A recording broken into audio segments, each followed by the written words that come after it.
Hey guys, Andy here, and welcome back to our channel. Make sure you subscribe and smash the like button. And today we'll be covering the current state of the housing market, the gap between renting versus buying, and how an increase in interest rate affects buying power, and whether or not first-time home buyers are out of luck. And I do have a quick bonus about the potential recession looming around the corner.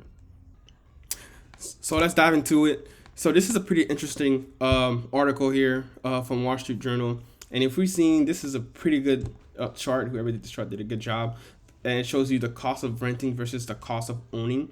As you can see, the average monthly new home payment is way well above $3,000 versus the average monthly cost of a new lease payment for renting a home. And you can see back, you could go back in time. This is 2015, this is 2007, and 2010. As you can see, it was pretty moderate back then. Well, also because of inflation as well. But this ridiculous spike here, guys, this is definitely not normal. There's no way, the average American can afford a $3,000 new home payment. So people are, are settling for renting, and also even this renting price here, guys, is pretty high. So it's definitely killing a lot of the average American for renting itself, and who can actually afford a home at the moment. People who make pretty good money, I would say, but the average American cannot afford to buy a home at the moment. And let's go down and to cover some of this article. As you can see, the pipe dreams for more Americans, even those who couldn't afford to buy just a couple of years ago, is no longer there. As you can see, it's now less affordable than any time in history to buy a home, and the math isn't changing anytime soon. And as you can see, the title of the math for buying a home is no longer work. These charts show you, but it doesn't actually make sense to buy a home at the current moment for most average American. And home prices aren't expected to go back to pre-pandemic level. And also the Federal Reserve, we started raising rates aggressively early last year to curb inflation, hasn't shown much interest in cutting the interest rate down. So in mortgage rates standing at 7% at the current moment, and typically high mortgage rates slow down home sales, and home prices should soften as a result. But this time of the current economy, it hasn't shown any sign of going down. Prices are still rising, but just ain't enough home to go around.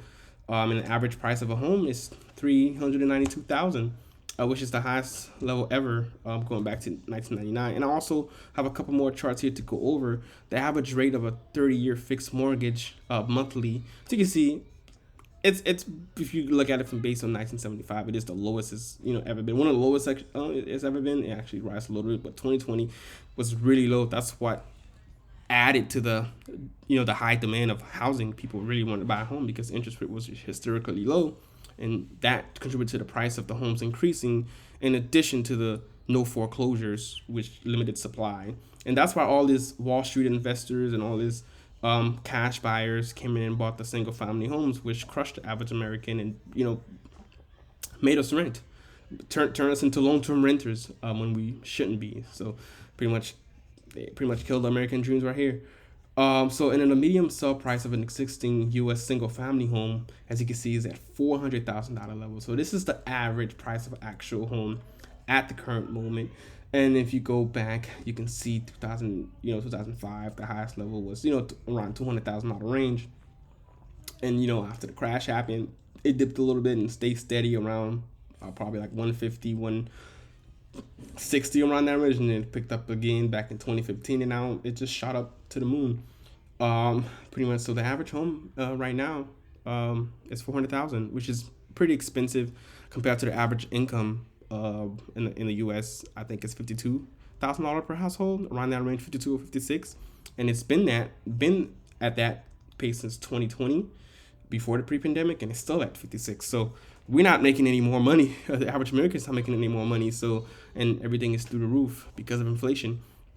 As you can see here in mortgages, higher rates add up fast, and an increase in just a few percentage points can mean hundreds of thousands of dollars more in interest over the life of the standard 30-year loan. As you can see, the total cost of a mortgage of 400,000 home at as a 400,000 home at a different interest rate. So let's say if your loan amount it's at 3% for almost a $500,000 home. Well, no, no, no. For the same home, sorry guys, not 500,000, but for I don't know what this amount is. Okay, 320. Yeah, $320 home. You know, you paying total about $165,000 in interest, at 3% over the life of the loan. Now, if you go down here at a 5%, you're paying 298,000 over the life of the loan, almost, you know, equal to the amount of price you paid for the home. And over here at 8%, you're looking at 525, which is well over the average, the total price of the home. So that's how interest rate actually affects, you know, the price of a home over a 30-year mortgage. Um, and also, sorry guys, the 320 is the actual price after you put a 20% down payment on a $400,000 home up here. So if we scroll down, that means buyers get a lot less for their dollars. Yeah, that's true. And then, you know, before the Fed started raising rates, a person with a monthly housing budget of 2,000 could bought a home valued at more than 400,000 today. The same buyer would need to find a home value at 295,000. Sorry about that. Sorry about that, guys. That's my kid. So let's get back to it. So, as you can see, here's the home price a buyer can afford by monthly budget and mortgage. And right here, this is a really good chart again. And it shows you by the interest rate. This is $500,000. For the price of a home, it's giving you the average, and by the cost of, by the way, the interest rate looks based on the payments amount and the amount of home you can actually afford. If you look up here to get to the average, well, a little bit over average prices at $500,000, $3,500 payment will, you know, at about 7.5% interest rate, you can get with that, right? And it shows you 9%. It's well below that amount. So right now, guys, we actually in this area right here at 7%. So this amount of home $1,000 will probably get you, I don't know how much is that. It's not, maybe like $75,000. And then here, maybe you probably looking at 190, 200 for 1,500. Not even. And then 2,000, you're looking at maybe 300. Mortgage payment, and then 2,500. So it's pretty much, if you look at it, pretty much trying to explain how much you can afford based on the average mortgage rates. And first time and young buyers are still stuck on the sidelines. So we pretty much out of luck. So if you're young and trying to buy a home, first time home buyer, you're pretty much out of luck this year. Below the historical average of 38%. We're trying to buy homes, and the median first time home buyers is 35 years old. The second highest on record, behind only 2022 peaks of 36 years old.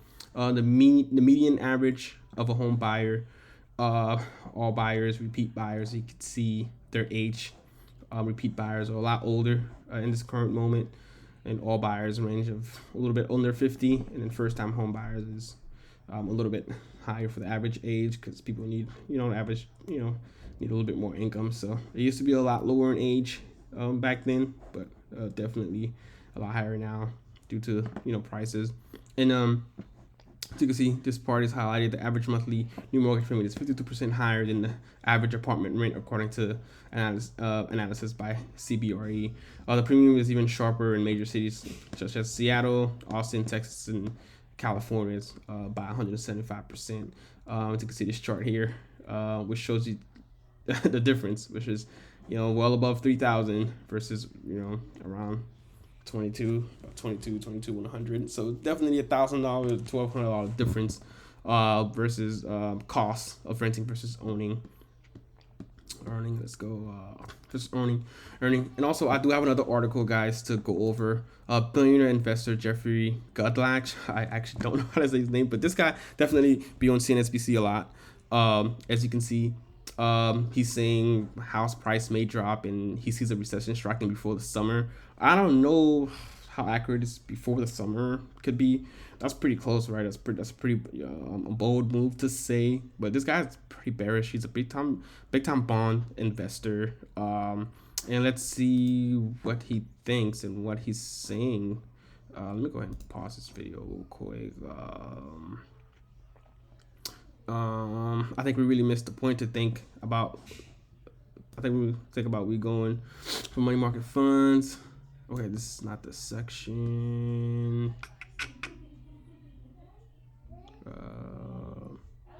Okay, there it is. I believe if market rates fall, further, say by a percentage point, I think we actually start to see home prices weaken because we will unlock supply. So he's saying if mortgage rate goes down a percentage point, as we can see here, it's at 7%. So if it goes down by 1 percentage point, what's at 7 right now? If it goes by down to 6, he would say it'll unlock a lot of supplies. Let's keep scrolling, I guess. Yeah, so pretty much what he's saying, if mortgage rates goes down to 6%, it'll unlock a lot of supply. Goldman said, ironically, we have a housing deteriorated along with falling mortgage interest rates, and the opposite of what most 40-year experience have seen. So most people haven't seen what probably will happen, what he's predicting to happen. And also, he raised an alarm on national debt, warning that the interest payment could swell up around 20% of the federal tax revenue for the next 5 years. So he's also banking on a potential recession as well. In addition to that, by the summer. So I don't know how accurate this guy will be, but he's looking pretty bearish at the current moment. But pretty much a tick in interest rate will unlock a certain amount of supplies in home, and that is true because there's a lot of buyers right now that are stuck, that can't switch out their home, who's stuck at a 3% interest rate, who wants to move into a different home, but they don't want to sell their 3% interest rate home for 8% or 7% interest rate home. So they stuck where they're at. So a lot of buyers can't switch homes. But if the interest rate goes down to 6, maybe 5, maybe 4.5, which would be really low if the Fed start budging, that will unlock a lot of supply, which will flood the housing market with more supply, which will tick down the price. So that's where Jeffrey is standing at. So if a recession comes, that is pretty bad. So guys, just make sure if you want to buy a home, or you're waiting for not a recession, but for a price pullback. Hopefully we have a soft landing and people don't really lose their job. That you can still buy, because at the end of the day you need your job to buy. So but guys, this is pretty much it for today. And also, as we wrap up, it's hard for the average American to live the American dream of buying a home, as you can see with the charts. And hopefully we see some relief in prices in the near future, just like Jeffrey predict. Hopefully interest rate goes down by 1% and these homes start tickling down, and prices, and also having the average Joe can actually buy a home, and hopefully we don't get a recession, which is what he's predicting. Hopefully we don't get a recession, but just a soft landing like the Federal Reserve is predicting. But that's all for today, folks.